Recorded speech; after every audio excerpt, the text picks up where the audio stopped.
Hey guys, this is Camfrey15 back at it with another video for you guys, and I'm back with another CW DCTV show review for you guys.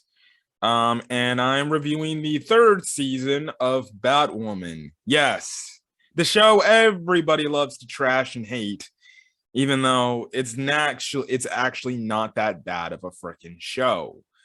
Now, if you're wondering why I didn't do review episodes for season 3 of Batwoman, one, I was extremely lazy, and by the time I was already deep within the season, it was too late just to start reviews. I hope for season 4 I at least have better, I guess you can say, continuity in terms of judgment of what I have to do, and what I mean by that is, I guess you can say, me just reviewing the episodes when they come out. So hopefully for season 4, I'm guessing, because they left it open that season 4 could be happening. I don't know if we're getting season 4 because I don't think they renewed it yet, or they haven't confirmed a season 4. I haven't checked, but listen, whatever. Season 3 of Batwoman, I'm going to talk about the entire season as a whole, and stuff like that. So yeah. What are my thoughts on season 3 of Batwoman? Honestly, coming off the season, what season 2 had, especially what the repercussions of the very first season of Batwoman did in terms of the Ruby Rose incident, I thought season 2, they handled Batwoman quite fairly well, and they actually did a pretty solid job to make a pretty solid season. It wasn't the best by any means, but a solid enough season to where, guess what? You know, they replaced the main character with a new main character, and it actually did fairly well. So, what are my thoughts on this season as a whole? Hands down, best season of Batwoman out of the first 2 seasons. Best season of Batwoman. Best content we've gotten for this show. And this was actually a really good season for the CW DCTV shows. Now, I know, like I said, Batwoman gets a lot of unnecessary hate for it, and that's because people just feel like it, and if you feel like it, fine. Go right ahead. I'm not going to judge you if you hate this show. I think this show gets overly criticized, and it's not as bad as everybody makes it out to be. And again, I ask the same people. If you do not like the show, then why do you keep coming back to watch it? Just to talk about how apparently bad it is in your eyes and how things don't make sense? No, it goes to show you actually do like the show. You just find ways to nitpick it. Do what my uncle does. He just doesn't watch the show. So, you know, I don't know why, and I don't care what anybody says. I don't care if I get a dislike. I don't care if you leave a comment section saying you're wrong about Batwoman season 3. Batwoman season 3 is the best season, and it's the best of Batwoman we got. And almost damn near all the episodes were really damn good episodes. And if you don't like it, well, then too damn bad. You can go cry in the corner in your closet to your mom. You say, this guy liked Batwoman season 3. Jesus. By no means am I saying it's better than freaking Superman and Lois. Superman and Lois has been fire like it has been. I'll do a review of the entire season as whole when that thing's done. But I will say I don't watch Legends of Tomorrow, so I can't really gauge that. And in terms of where the Flash went, you know, the Flash so far, it got off to a pretty solid start. But personally, if you ask me, Batwoman was still more entertaining than what we got in the 5 episodes of The Flash, which is returning next week. I think the Armageddon was a nice start, but I'll have to see the rest of the season for The Flash. But another good reason why this show was really freaking good is because they put it in like dang near the 9 p.m. time slot, which essentially you can do whatever you want. It's kind of like for mature audiences and stuff like that. And, you know, you can go kind of more of a graphic, gorier route, which this show definitely did. And that's one of my positives. For some reason, this show was dark as all get up. It had brutal fatalities. People were dying in some of the freaking insane ways where I'm like, dang, you had to take him out like that? Like for the final episode. You have it where freaking Marcus shoots the freaking blimp, the blimp freaking pilot. blood all over the window, and you can see his freaking head, the hole through his head. I'm like, oh my goodness.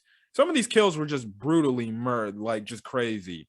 I'm like, listen, give it props up to them. They wanted a more violent, darker Batwoman. If they're gonna go this direction, I'm fine for it. Give me that. Inject that into my veins. I'll see that. And I'm a guy that don't even like to watch gory content. I freaking get sick when I see gory content.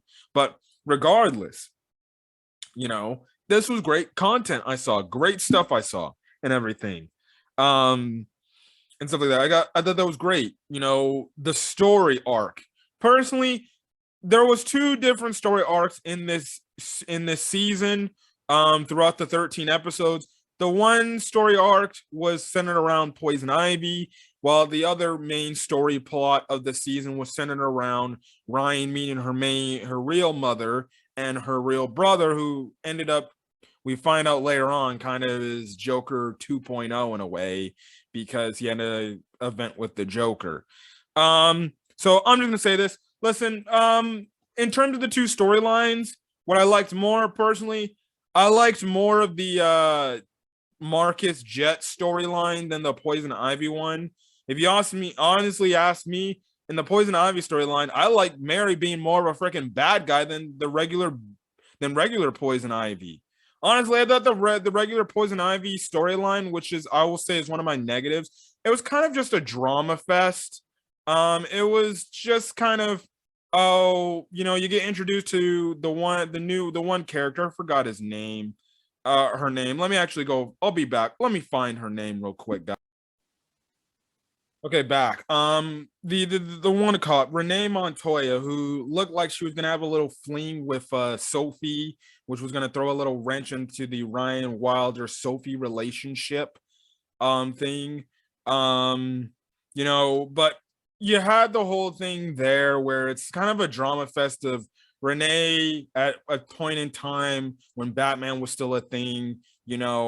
She had a fling with Poison Ivy until Poison Ivy was too much worried about nature to the point she was dang near gonna kill and hurt the other people of Gotham. And she essentially assisted with Batman in taking down Poison Ivy and stuff like that. But in this whole thing, she was trying to find Poison Ivy and stuff like that, using the services of Alice and the fact that she knows that Ryan's secret identity as Batwoman, holding that over her head. We find out she ends up freeing Poison Ivy because Poison Ivy was in the Batcave the entire time, and stuff like that. It kind of just became a drama fest, to be honest, for that storyline, and I didn't really like that whole thing. I was kind of anticlimactic to how they defeated Poison Ivy, and the only thing that is with Poison Ivy and Renee is they just went off the grid and stuff like that. I don't really particularly care for that storyline. Like I said earlier, I liked the freaking storyline when they had freaking Mary go bad for a select, for a few episodes when, let's just say I liked her storyline as the bad guy for a time being, because it was the whole thing of, oh, she's the third person in this team and everything, or the main person in this group that really is kind of like the person that doesn't get the most recognition. They don't get the most support from the rest of the team members, and then kind of the outcast of the group. That's what Mary kind of is. She's kind of the nurse, and she's not really doing what Ryan, Sophie, and what Luke do in terms of what they bring truly most to the Bat team. She's kind of that odd girl out where she's like, yeah, I'll kind of heal your wounds, but if you need me, I'll be right there.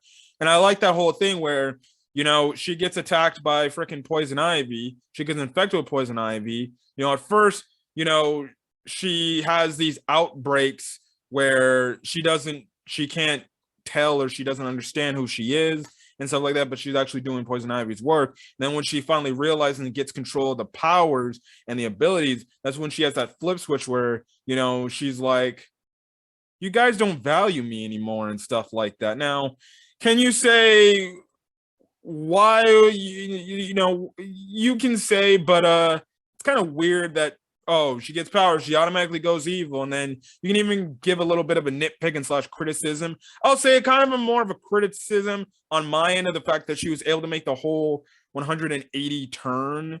And I also thought they didn't really go in depth with her freaking thing, or the fact that she not only hurt her friend. Well, I can understand that, but I didn't like how the fact that they didn't dive in more into the psychological mindset of her when it came to her actually killing that kid's father.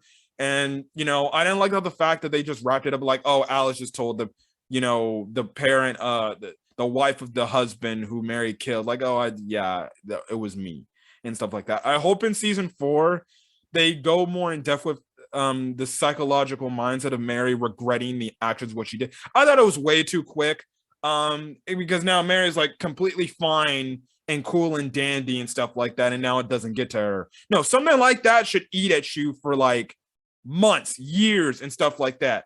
And everything. And you could have had it where it could have been another integral side plot in season 4, and stuff like that, where Mary tries to hide the fact that she doesn't feel. Now, maybe they could do that. Maybe they have it to where Mary feels like she's a-okay and she's fine and everything, and stuff like that. But we see in season 4, it just is eating her mind up and everything. So yeah, but I definitely did like the fact where she's like, no, F you guys don't value my opinions or anything. Whatever I say, you guys overrule that, and I don't get a say. So you know what, screw you. And then plus with the fact that, she's getting the influence of Alice helping her and stuff like that, it's molding her into that character of being a bad guy and stuff like that. And I really did like that entire character arc and stuff like that. It was dang near pretty dang cool and stuff like that. I enjoyed that. That was great and everything.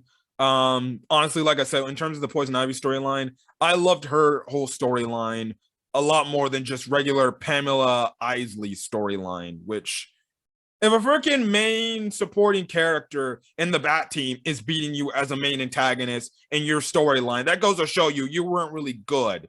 Really, I saw Pamela Ivy's whole storyline as a freaking drama thing between her and Renee. That's it. Other than that, fine. But obviously the main storyline of this season that took place, that was truly the main focus on, was Ryan dealing with her blood mother, aka as I pull up her name, Jada Jet. And can I just tell you, the actress Robin Givens did a great job at her. I did like her interpretation, because you see Jada Jet for the first time and she's interacting with Ryan. You find out that, she's Ryan's real related, blood related mother, and she comes across like a prick and a jerk and a freaking, all the detestable things you can say, an itch, I guess you can say, to her own flesh and blood, her daughter, and stuff like that. They just did a good job. And again, the actress that played that role where it's like, you just hate her when you first see her, and you're like, okay, she gonna be the main bad guy, because she's starting all these things, getting these assassins to go after, trying to shut down Ryan from owning, Wayne Enterprises and stuff like that. And the fact that we find out, we even find out later, she got a bunch of baby daddies apparently. And the rumor is going around, because especially with the season finale, we see, when Jada's talking to Luke, she talking about Lucius Fox, like she knew Lucius Fox like really well. And the way they were building up in the episode is like, wait, are we going to get revealed that Jada Jet is actually potentially Luke's mom too, which means that Luke and Ryan are stepbrother and stepsister? I definitely could see that coming, where they announced that in season 4. We find out that, Lucius Fox and Jada Jet had a fling. It ended up having Luke be conceived and, stuff like that. And they just ended the relationship up because they don't want, the things to get out there and stuff like that. That was crazy. We even find out, because Diggle shows up, we even find out that she even had a freaking fling with Diggle at some point, in the past. And stuff like that. When Diggle was, before he was a security agent for Oliver, he worked for security for Jada, and apparently they had some sort of fling and stuff like that. They look like she tried to reinvigorate that, in the episode he appeared, but I was glad Diggle was like, whoa, I remarried, I'm good. and stuff like that. Yes, Diggle, his little adventure continues on and stuff like that. I'm still waiting if we're gonna. I don't know if they ever confirmed that. I don't know if we're gonna get a John Diggle Green Lantern show and stuff like that. So we'll see where that goes. But that was the thing there. You know, you have Jada just built up as a conniving freaking antagonist. You're like, okay, she can be the main antagonist. She can be the problem and stuff like that. Ryan can't trust her mom, you know, and then you have it to where, oh, her mom actually gets her up out of, you know, Wayne Enterprises by putting all these allegations and stuff like that. And it's like, oh, Ryan's world is coming down and everything on top of the Poison Ivy situation, the Mary situation, you know, the fact that she's trying to freaking use, you know, freeze the serum to freeze people and stuff like that. And things like that. One of my favorite episodes early on in the season was the I forgot what his name, the pig for Professor Pig. I think what that was his name was. You know, when he literally was one of Jada Jet's cooks. And you know, you essentially, you know, had that whole house arrest scene to where Professor Pig going after them and stuff like that. That episode was great. That episode was great. That was one of my favorite episodes of the season, the Professor Pig episode, because it built tension of a psychotic killer literally coming after you and stuff like that in your same house. And it takes literally, you know, Ron and the company without using the bat tech to get out of that situation and stuff like that, which was insane. That episode was one of my favorite episodes of the season. I enjoyed it, and stuff like that. And then in that same episode, that's when you get that plot twist, because after you see what, you know, Marcus did to Professor Pig by essentially killing him, you get the end of the episode and you're like, oh, Marcus, and you see Marcus Jet do the whole thing where he has the freaking, you know, blood smeared all over his face and everything. You find out, oh, this clown was affected by the dang Joker. And we get his whole backstory, the fact that, you know, he was a normal kid and everything, because Ryan sees the tapes and everything. He was a normal kid, but the Joker, you know, freaking just jumped this school bus because it's the Joker, and essentially took over. Marcus tries to stop the Joker when he was a little kid, but the Joker says, saying his little Joker gags, and at the same time uses this joy buzzer, shocks Marcus's psyche to the point it makes him crazy and everything. And we find out he's essentially the main bad guy, and everything. And he was crazy from the start and everything. I was like, what this is crazy. And obviously the funny thing was the fact that people were like, we're getting Black Joker, and stuff like that. And again, like Robin Givens, the actor that played Marcus Jet, Nick Cregan,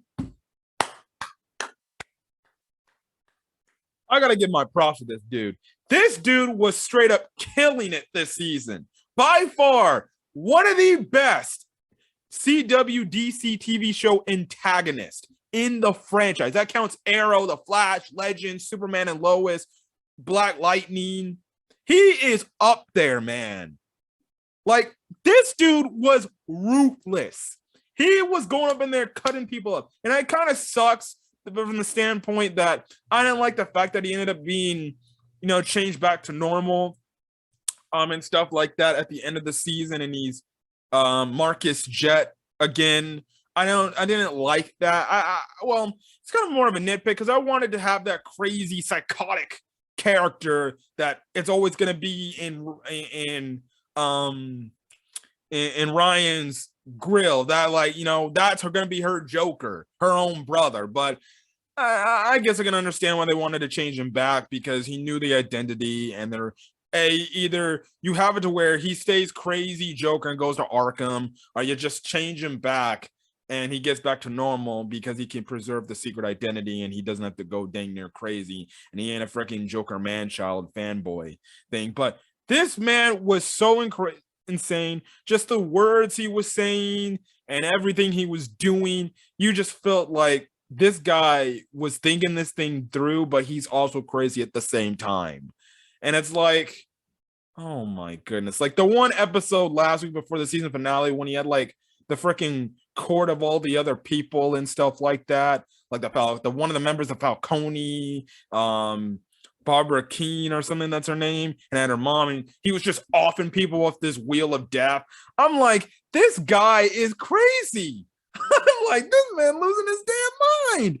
By far, I love this guy. He was my favorite antagonist of the season. This guy literally made this season go. And stuff like that. I like the whole storyline of Ryan wanting to save her brother and turn her brother back to normal without potentially putting him in jail and or doing even worse, I'm guessing, and stuff like that. You know, another storyline was the whole Luke getting over his PTSD about dang near of dying from last season, how it affected him and stuff like that. Again, another crazy thing, another crazy storyline from the Mary Evil storyline was how essentially she kind of dished Luke and his dad and took the thing out of his bat suit that where he was able to talk to his dad and everything. I was like, oh my goodness, they went balls to the wall crazy and stuff like that. But that whole storyline was great with the Marcus Jet storyline. I thought it resolved. I thought even though I didn't like the way that they just made him turn back to normal, I'm fine with it. I wanted to see more craziness of Marcus Jet because he was great, but I can understand the reasoning. It's like, you know, you can't really do anything and you got to get rid of him because this guy's going to be a problem regardless. And at the time, he was the owner of Wayne Enterprises, so whatever he did, it wouldn't have worked. Now, the question is, are they going to condemn him for his acts? Because he was responsible for that blimp and everything, but who knows? Maybe they won't. Maybe we'll get off scot-free and stuff like that. So, yeah, that's kind of also the thing about the Mary thing. I wonder if that whole thing's gonna be the storyline where she killed the dude's gonna get brought back up again. Somebody's gonna have video and they're gonna be like, "Wait, what the?" And that's gonna get out and stuff like that. And then another storyline in this season was the whole Alice going crazy storyline of where, you know, she can't get in control. She's just seeing things like things from her past and everything. And, you know, it just goes to show you how Arkham can turn these people into mentally insane criminals and stuff like that. And her whole storyline was kind of a redemption storyline for Alice here of wanting to become Beth again. I mean, wanting to get away from the Alice persona of herself. And I definitely did like this episode in the season finale where, you know, because you have it later, because, you know, Alice hears the fact that, oh, you get the joy buzzer and you shock it to your head. Well, then you can freaking essentially fix if you've gone crazy. And that one episode where it looked like she did get the joy buzzer and she shocked herself, but it ended up being a freaking dream. You kind of felt bad for Alice because, you know, she's been through a lot and everything. Again, Rachel Skarstein freaking killed it as Alice again. Just great stuff. And like I said in the season finale, I liked how Ryan said, listen, you think you need that joy buzzer, but you truly don't need it. You just have to be the one to change yourself. And stuff like that. Because clearly, you know, we see that Alice is has some, you know, recognition of what she knows she's doing and she wants to change for the better, especially with the events, what happened in season 2. You know, season 2 humanized her a lot more as a character. And season 3 is where, you know, I guess you can say she has her full redemption arc, especially by the time at the end of season 3 where she ends up saving Ryan and Marcus from dang near almost falling to their deaths and stuff like that. And that was cool and all get up. So yeah, I definitely did like that. At the end of the season, we have it to where you know, she goes away. I don't know if she's gonna come back for season 4. Maybe she's gonna be that character that just makes, you know, rare appearances here and there in the series. I don't know if she's gonna be back full time. Honestly, if you ask me, if there was a good way to write off her character, I think here, I think it's fine to write her character off. I think Alice's story has been told to the best of the ability it can be told. And you know, really, truly, other than potentially joining the Bat Team full time, she has nothing else that she could potentially bring to the show. She's not really an antagonist. She was kind of just a thorn in the side of everybody getting in Ryan's way. And you just have it to where Ryan kind of resolved the differences and accepted the fact that, you know, I'll forgive you and stuff like that. And honestly, I think it's a fine way to write her character off. I don't think, you know, I'm cool with Rachel Skarstein appearing again in season 4 of Batwoman if we get it. But personally, if you ask me, I don't think there's much else Alice needs to do. I think her character's if that was it for Alice and her character's written off and Rachel Skarstein said, I'm done, you know, if I come back, then it's going to be like for a one-time episode gig and stuff like that. I think they did a good job writing her character off because I think her story, they told it as best they could. That's why, again, I think, I don't think this is the way that they probably wanted to write the story truly off like that for Alice, because I really do believe there's going to be an overarching bigger story with Alice and Kate and stuff like that. So yeah, but what happened with Ruby Rose happened. You can't really change anything about it. But I think her story was good. Story as for the characters, I thought Javivica Leslie killed it again as Ryan Wilder. Really good in her role as Batwoman. She killed it, knocked out of the park. I definitely did enjoy her performance again. She's really freaking good. And I love those tense scenes, especially with her mother, which is great. Rachel Skarstein, again, killed it. The scenes where, she was psychologically going crazy and they focused on the mental aspect of her. Just great acting by her. Megan Tandy as Sophie Moore. I thought she was solid. Speaking of that, we finally get Ryan X Sophie finally here. They also make it in this season to be like, oh, Sophie's always had a thing for Ryan this entire time before, I guess, Kate came into the picture and stuff like that. I highly doubt that, but okay, we'll take it for what it is. They finally hook up. I did like the one moment where when Luke and frickin' Mary find out, Mary was fangirling about it and stuff like that. So they finally did Ryan and Sophie good. And it was all, they did the whole thing leading up before the relationship happened and the whole beef of, between the two is like, you didn't care about me. Oh, you slept with this other girl and, and stuff like that. And then, yeah. I hope we don't get no more drama stuff, but I know it's CW. We'll probably get more drama stuff between those two because, the CW relationships when it comes to the main character and their, love and their romance partner, they typically have, those freaking issues and those arguments and stuff like that where they need to be apart for an episode or they have a problem with each other for an episode and then in the episode they come back together. Typical CW stuff. But hey, look, I'm glad they finally just did it now in the season instead of just dragging on over and over again. Good, we got to it and stuff like that. So yeah. I definitely I like Megan Tandy's role a lot in this. I don't like her as much in what she brought to the show like she did in season 1 and 2, but I thought she did a solid job. Nicole Kane as Mary Hamilton, great job when she was evil at her best character. Honestly, I loved her role as evil Mary a lot. I think she knocked it out of the park.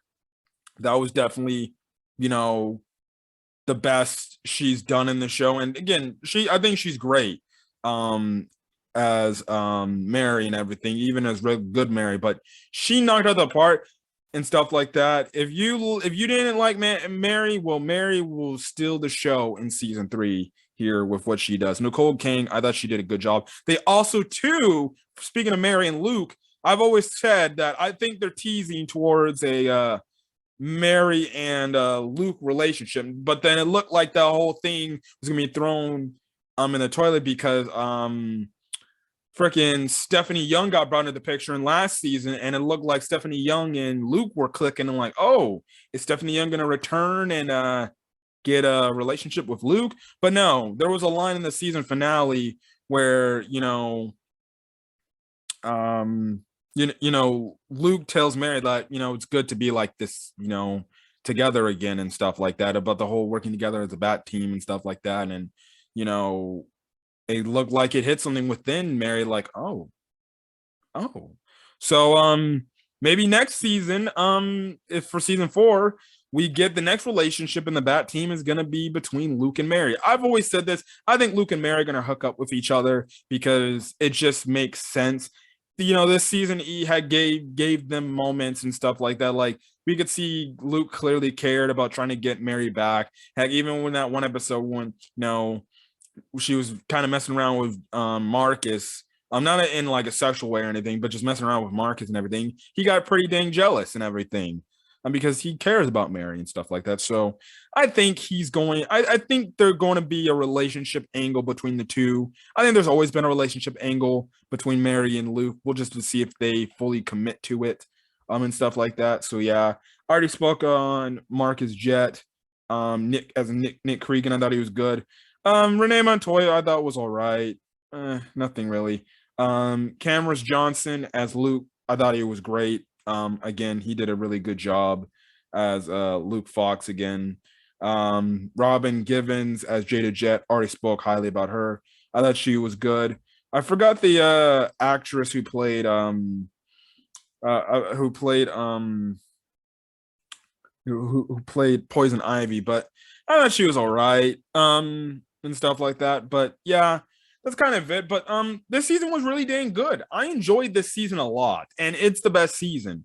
I was invested within every episode, and if Batwoman can do this formula again for season 4, good. I find it very hard how they can top this freaking season. I find it very hard how they can top this season. And typically with CW shows, the 4th seasons of every CW show are usually the most infamous seasons because typically they're the worst seasons of the bunch. Arrow season 4 was bad, even though personally I actually enjoyed Arrow season 4.